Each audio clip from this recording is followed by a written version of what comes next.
오늘 아침 우리에게 주시는 하나님의 은혜의 말씀은 사도행전 22장 3절에서 29절까지의 말씀입니다. 다 같이 봉독하겠습니다.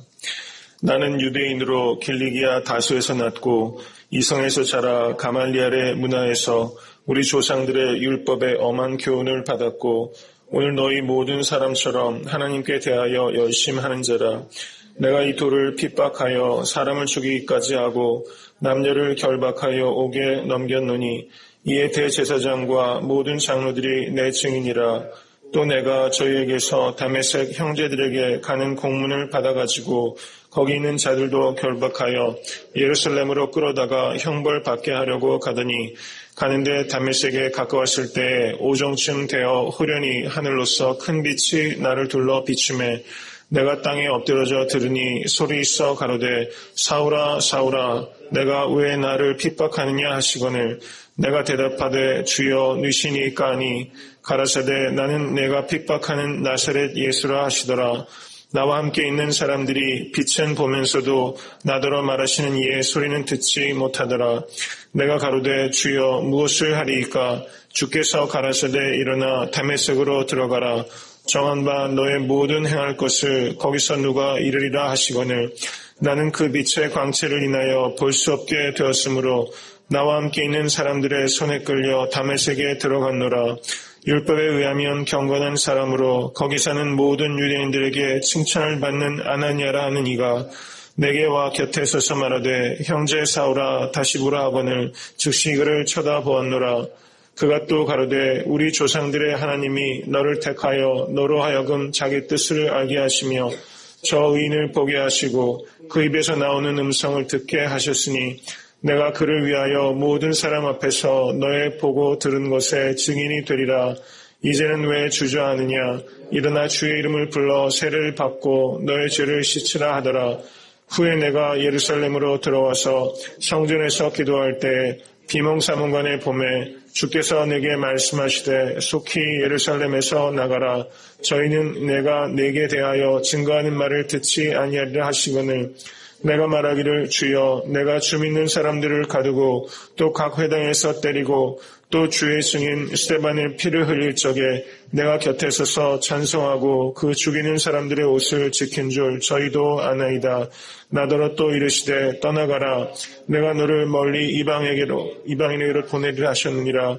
이 말하는 것까지 저희가 듣다가 소리질러 가로되 이러한 놈은 세상에서 없이 하자. 살려둘 자가 아니라 하여 떠들며 옷을 벗어던지고 티끌을 공중에 날리니 천부장이 바울을 영문 안으로 데려가라 명하고 저희가 무슨 일로 그를 대하여 떠드나 알고자 하여 채찍질하며 신문하라 한데 가죽줄로 바울을 매니 바울이 곁에 섰는 백부장더러 이르되 너희가 로마 사람 된 자를 죄도 정치 아니하고 채찍질할 수 있느냐 하니 백부장이 듣고 가서 천부장에게 전하여 가로되 어찌하려 하느뇨 이는 로마 사람이라 하니 천부장이 와서 바울에게 말하되 내가 로마 사람이냐 내게 말하라. 가로되 그러하다. 천부장이 대답하되 나는 돈을 많이 들여 이 시민권을 얻었노라. 바울이 가로되 나는 나면서 부터로라 하니 신문하려던 사람들이 곧 그에게서 물러나고 천부장도 그가 로마 사람인 줄 알고 또는 그 결박한 것을 인하여 두려워하니라. 아멘. 오늘 본문 말씀은 그 사도 바울이 자신의 회심에 대해서 두 번째 언급한 부분입니다. 여기에서 지금 사도 바울이 유대 사람들 앞에 끌려가서 생명이 위태로운 그런 위기 가운데 놓였을 때 저가 천부장으로부터 구함을 받고 이제 성전에 안토니오 성체라는 곳이 있습니다. 성전 북서쪽 모퉁이입니다. 지금 안토니아 성체의 층대에서 사도 바울이 그 성난 폭도가 된 유대인들을 향해서 담대하게 복음을 증거하고 있는 그런 장면입니다.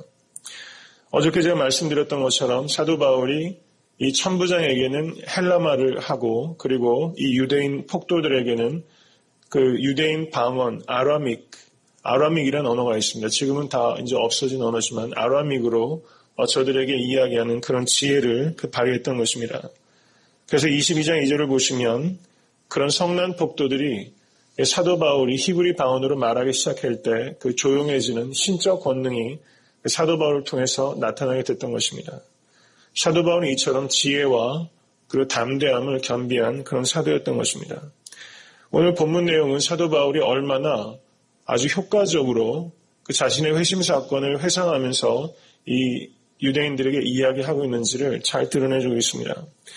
22장 3절 이하를 보시면 특별히 3절에서 5절까지의 내용을 보시면 나는 유대인으로 길리기아 다수에서 났고 자신의 출생지에 대해서 말하고 있는 것입니다. 자신의 태생에 대해서 말을 하고 가말리알 문화에서 우리 조상들의 율법에 엄한 교훈을 받았다 이렇게 말하고 있습니다.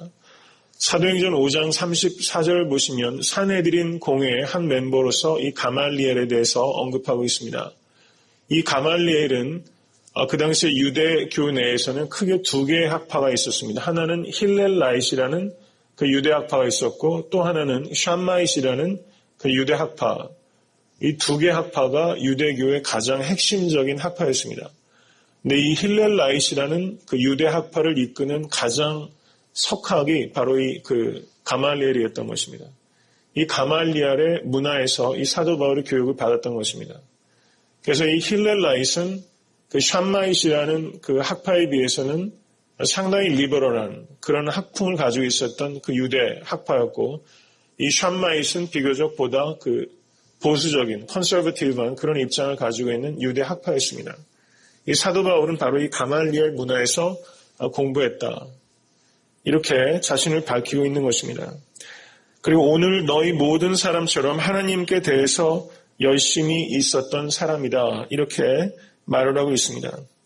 이렇게 강조하고 있는 것은 내가 믿는 이 도는 너희들의 믿는 도와 다른 것이 아니다. 이 말씀은 무슨 말이냐면 내가 믿는 믿음은 조상의 믿음으로부터 떠났거나 조상의 믿음을 배교한 것은 전혀 아니다. 내가 믿는 예수님은 바로 조상이 믿는 그 언약의 성취를 나는 예수 그리스도 안에서 발견한 것이다. 이런 내용을 지금 말하고 있는 것입니다. 여기에서 너희 모든 사람처럼 하나님께 대해서 열심히 있었다라고 말하고 있는 것입니다. 같이 좀 묵상하기 원하는 것은 우리의 열심을 한번 되돌아볼 수 있기 원합니다. 열심이 전혀 없는 것도 문제이지만 잘못된 열심이 더 심각한 문제를 만들어낼 수 있다는 것입니다. 그래서 우리가 언제나 더 깊이 생각해야 되는 것은 열심보다는 방향을 먼저 생각해야 되는 것이죠. 방향을 설정한 다음에 우리가 바른 열심을 가져야만 되는 것입니다. 지금 사도 바울이 22장 4절 이하를 보시면 자신의 열심이 얼마나 특심했었는지에 대해서 말하고 있습니다. 자기가 교회를 핍박하고 사람을 죽이기까지 하고 심지어 다메섹까지 가서 이 도를 믿는 사람을 잡아오려고 했다라는 그 기록을 말하고 있습니다. 그리고 22장 6절 이하를 보시면 이 내용은 그 사도행전 9장의 내용을 보다 상세하게 설명하고 있는 부분이라고 말할 수 있습니다. 다메섹에 갔을 때 호련히 하늘에서 큰 빛이 나를 둘러 비추매 예수님께서 사울아 사울아 내가 왜 나를 핍박하느냐 주여 누구시니까 나는 내가 핍박하는 나사렛 예수라 이렇게 말씀하셨던 것입니다. 사도 바울이 지금 이 이야기를 하면서 사도 바울이 말하는 것은 예수님께서 부활하셨다는 사실입니다. 예수님께서 부활하셨다는 사실은 우리가 과학적으로 논증할 수 있는 일이 아닙니다. 예수님께서 부활하신 후에 산헤드린이나 아니면 로마의 황제가 있는 궁전이나 콜로세움 같이 대규모의 사람들이 있는 곳에 공중에서 내려오시는 그런 방식으로 예수님께서 부활의 모습을 나타내는 것이 아니라 숨어서 두려움에 떨고 있는 제자들에게 그리고 여인들에게 그와 같은 사람들에게 그 나타나시는 방식으로 그 부활을 모습을 나타내셨습니다. 그리고 40일 동안 있으시면서 하나님의 나라를 증거하셨는데 예수님께서는 이 부활의 예수님을 만났다고 밖에는 설명할 수 없는 우리의 내적인 변화를 통해서 이 부활을 증거하시기 원하셨다는 것입니다. 지금 사도 바울이 이 안토니오 성체 층대에서 지금 증거하고 있는 것은 내가 이전에 그와 같은 유대적인 전통에서 자랐고 열심히 얼마나 특별했는지 이 돌을 믿는 사람을 핍박하고 죽이기까지 하고 다메섹까지 갔었는데 내가 그 핍박하던 그 돌을 내가 믿고 너희들에게 이렇게 증거하는 것을 한번 보라. 나에게 일어난 이 변화를 당신들은 어떻게 이해하겠는가? 지금 그것을 이야기하고 있는 것입니다. 나는 내가 핍박하던 그 예수, 부활하신 예수를 만났기 때문에 내가 이렇게 핍박하던 자에서 핍박받는 자로 변하게 된 것이다. 이렇게 자기 안에 일어난 내적인 변화를 가지고 부활의 증거를 삼는다는 것입니다.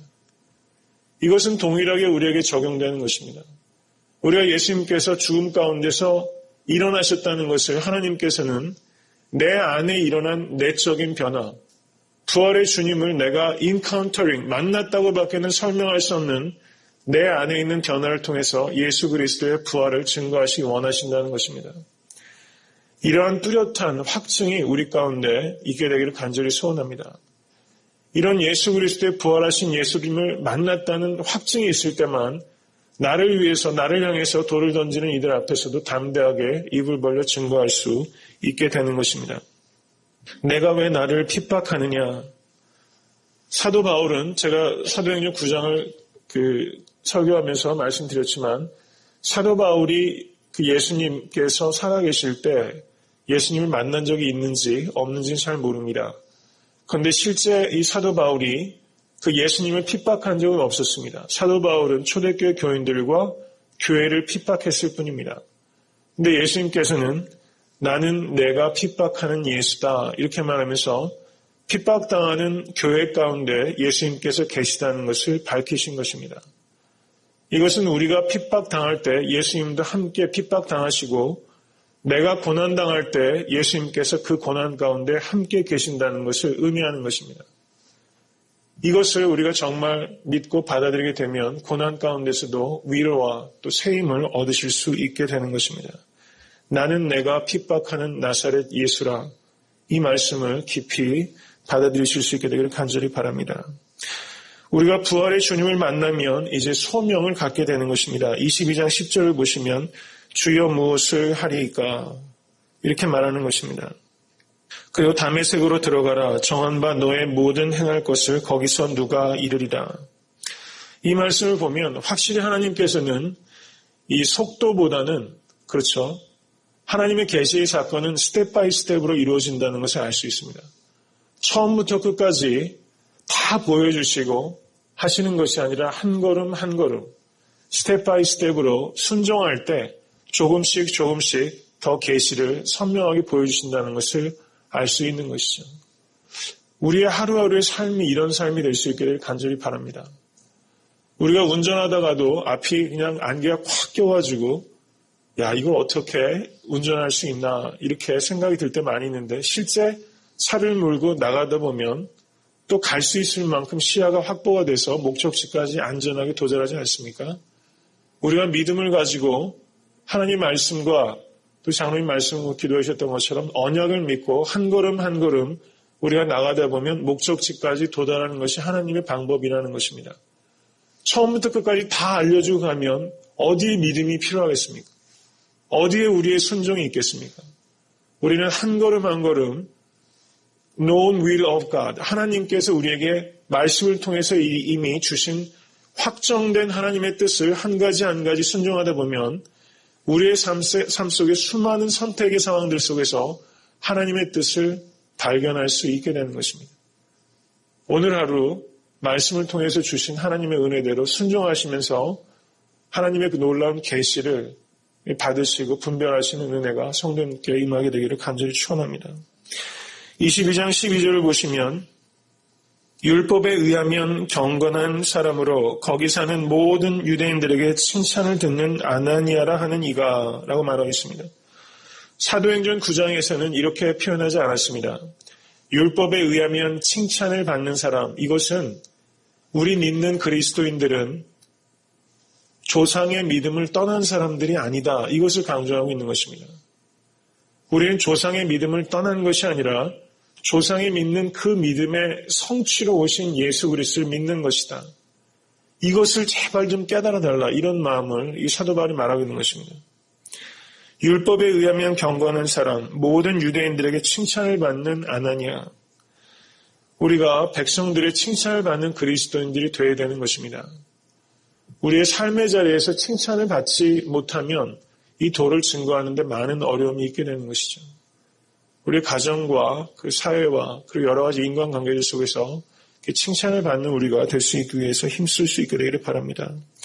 22장 13절을 보시면 내게 와 곁에 서서 말하되 형제 사울아 다시 보라 하거늘 즉시 그를 쳐다보았노라. 여기에서 그 사도 바울의 회심 사건은 직접적으로는 부활하신 예수 그리스도를 만난 것이 회심의 직접적인 원인이 됐다면 사도행전 7장에서 6장과 7장에 있는 그 스데반의 순교의 사건이 그리고 사도행전 9장에 나타나는 이 아나니아의 행위가 사도 바울의 회심에 간접적인 역할을 했던 것입니다. 이 아나니아는 바로 사도 바울이 예루살렘에서부터 와서 다메섹까지 와서 잡아가려고 했던 기독교 공동체의 수장입니다. 지금 이 아나니아는 예수 그리스도의 환상을 통해서 자신을 잡으려고 왔던 사람에게 직접 찾아가는 용기를 보였던 것입니다. 이 아나니아의 순종, 자신이 죽을지도 모르는데 그 순종 때문에 이 사도 바울이 회심하는데 큰 도움을 받았다는 것이죠. 이 아나니아가 어떻게 합니까? 내게 와 곁에 서서 말한 것입니다. 우리가 우리를 핍박하는 사람들 옆에 가서 설 수 있을 때 하나님께서는 그 사람을 통해서 역사하시는 것입니다. 그리고 우리를 핍박하는 이에게 다가가서 형제여 라고 말할 수 있는 것이 우리가 믿는 복음의 능력이라는 것을 생각하실 수 있게 되기를 바랍니다. 형제 사울아 이렇게 말할 때 이 사도 바울의 마음이 울렸던 것입니다. 다시 보라. 사도 바울은 이전에 자신의 안목에 대해서 확신이 있었던 사람입니다. 그렇기 때문에 그렇게 열심을 낼 수 있었던 것이죠. 우리가 날마다 말씀을 통해서 그 내 시야가 어떠한지를 끊임없이 반성하실 수 있게 되길 바랍니다. 말씀을 통해서 기도를 통해서 매 순간순간 다시 볼 수 있는 안목이 열릴 수 있게 되기를 간절히 축원합니다. 22장 14절을 보시면 거기에서 또 강조하는 게 무엇입니까? 우리 조상들의 하나님이라는 말입니다. 사도 바울이 지금 이 층대에서 말하는 핵심은 내가 믿는 하나님은 우리 조상들의 하나님이라는 것을 강조하고 있는 것입니다. 너로 하여금 자기 뜻을 알게 하시며 저 의인을 보게 하시고 그 입에서 나오는 음성을 듣게 하셨으니 저는 이 새벽 제단이 이와 같은 역사가 우리의 삶 속에 체험되는 제단 될 수 있게 되길 바랍니다. 새벽 제단에 기도하시면서 하나님의 뜻을 알게 되시고 하나님을 보게 되시고 또 그 음성을 듣는 은혜의 시간 될 수 있게 되기를 축원합니다. 22장 17절을 이하를 보시기 바랍니다. 이 이하의 내용은 앞에 사도행전 여태까지 기록에는 나타나지 않는 기록입니다. 이 이야기는 그 사도행전 9장 26절에서 30절을 한번 보시기 바랍니다. 사도행전 9장 26절에서 30절 다 같이 읽겠습니다. 사울이 예루살렘에 가서 제자들을 사귀고자 하나 다 두려워하여 그의 제자됨을 믿지 아니하니 바나바가 데리고 사도들에게 가서 그가 길에서 어떻게 주를 본 것과 주께서 그에게 말씀하신 일과 다메섹에서 그가 어떻게 예수의 이름으로 담대히 말하던 것을 말하니라.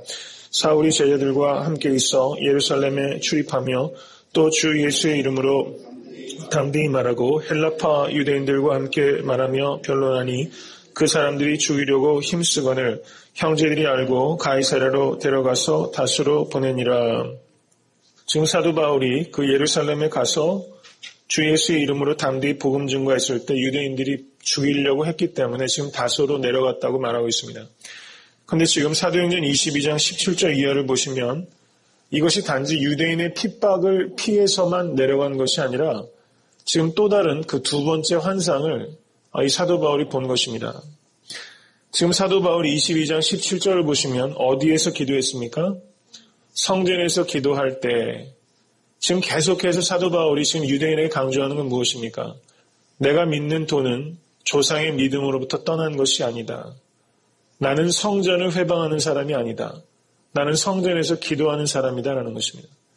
유대인들의 그 사도 바울에 대한 고소는 두 가지였다고 제가 말씀드렸죠. 율법을 회방하고 성전을 회방하는 사람이라는 것이 고소의 내용입니다. 이것에 대해서 사도 바울은 정확하게 반론을 제시하고 있는 것이죠. 나는 성전에서 기도하는 사람이라는 것입니다. 굉장히 디펜스를 잘하고 있는 것입니다. 지금 그 법정에서 송사로 따진다 보면. 그런데 지금 주님께서 뭐라고 하셨습니까? 속히 예루살렘에서 나가라. 저희는 이라는 것은 이스라엘 사람들입니다. 내가 네게 대하여 증거하는 말을 듣지 아니하리라. 그래서 22장 19절과 20절은 내가 말하기를 주여 내가 주 믿는 사람들을 가두고 또 각 회당에서 때리고 또 주의 중인 스테반의 피를 흘릴 적에 내가 곁에 서서 찬성하고 그 죽이는 사람들의 옷을 지킨 줄 저희도 아나이다. 이렇게 말하면서 자신이 예전에 이 사람들과 똑같이 열심을 가지고 이 믿는도를 핍박하던 사람이었는데 내가 오히려 이 복음을 증거하면 훨씬 효과적이지 않겠습니까? 지금 그런 얘기입니다. 이렇게 말하자면 가끔 가다가 예전에 깡패 출신이 예수님 믿게 돼가지고 김익두 목사님이 그런 분 아니신가요? 예. 그래서 그런 분에게 가면 어떻습니까? 복음 증거를 더 효율적으로 할 수 있잖아요. 자기가 거기 출신이니까. 지금 사도 바울이 지금 그런 얘기 하는 겁니다. 내가 왕년에 유대인들이 이렇게 핍박하고 다녔으니까 저 핍박하는 사람들에게 정말 복음 증거할 적임자는 저 아닙니까? 지금 사도 바울이 그렇게 얘기했다는 것이죠. 그러니까 지금 22장 21절을 보니까 나더러 또 이르시되 떠나가라 내가 너를 멀리 이방인에게로 보내리라 하셨느니라. 그럼 사도 바울이 지금 여기서 강조하고 있는 건 뭡니까? 이방 선교는 내가 자의적으로 선택해서 한 것이 아니다. 다메섹에서 부활의 주님께서 만나서 나에게 이방 선교의 사명을 주셨고 그리고 예루살렘에서 또다시 나에게 환상으로 예수님께서 이방에게로 나아가라 말씀하셨기 때문에 이것은 불가피한 것이고 하나님의 특별한 명령이다. 구속사의 한 과정이다. 이것을 지금 사도 바울이 강조하고 있는 것입니다. 그랬더니 22장 22절에 이러한 놈은 세상에서 없이 하자 살려둘 자가 아니라 하며 그러니까 유대인들은 지금 이방 선교를 받아들입니까? 안 받아들입니까? 안 받아들이는 것입니다. 이 당시 유대교는 그 전도하는 종교가 아닙니다. 유대인들은 물론 부분적으로 컨버전 해가지고 그 할례를 받아들임으로 인해서 유대교로 편입된 사람들이 있었지만 유대교는 적극적으로 전도하는 종교가 전혀 아니었습니다. 근데 지금 사도 바울이 이방인 선교로 나가고 또 하나의 문제는 22장 17절을 보시면 성전에서 기도할 때 주께서 나타나셨죠. 지금 유대인들은 예수님을 그리스도로 하나님의 아들로 믿습니까? 안 믿습니다. 그런데 그 예수란 사람이 성전에서 기도할 때 나타났다는 것을 이 사람들이 받아들이겠어요?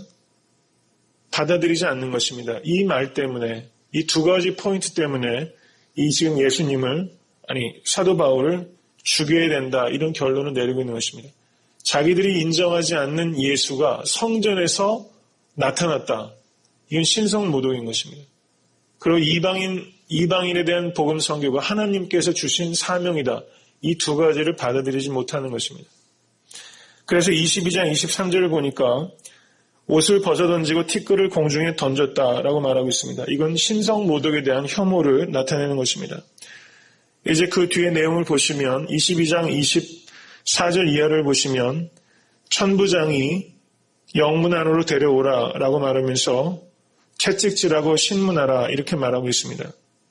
그랬더니 22장 25절에 사도 바울이 너희가 로마 사람 된 자를 죄도 정치 아니하고 채찍질할 수 있느냐 이렇게 말했습니다. 사도 바울이 로마 사람이라는 것을 처음부터 말하지 않았다는 것이 참 뭔가를 좀 생각하게 합니다. 이전에 감옥에 갇혔을 때도 로마 사람이라는 것을 제일 마지막에 밝히지 않았습니까? 왜 이랬을까? 그 당시에 그 로마 시민은 어떤 특권을 가지고 있었는지는 학자들마다 좀 논란의 대상입니다. 그런데 최소한 우리가 이 로마 시민의 특권은 재판 없이 고문을 당해서는 안 되는 그런 법이라는 것은 확실해 보입니다. 사도 바울은 자신이 갖고 있는 이 특권도 자신의 안위를 위해서는 사용하는 것을 대단히 조심했다는 것입니다. 그 마지막에 이것을 밝히는 것은 아직 때가 되지 않았기 때문에 사도 바울이 자신이 로마 시민 된 것을 밝힌 것입니다. 그러니까 사도 바울이 용기 있는 사람이기는 하지만 무모한 사람은 아니라는 것을 이것을 통해서 우리가 다시 한번 생각할 수 있는 것입니다. 22장 28절을 보시면 오늘 내용이 좀 많아서 좀 길어집니다. 지금 이 천부장은 돈을 들여서 시민권을 산 사람이었습니다.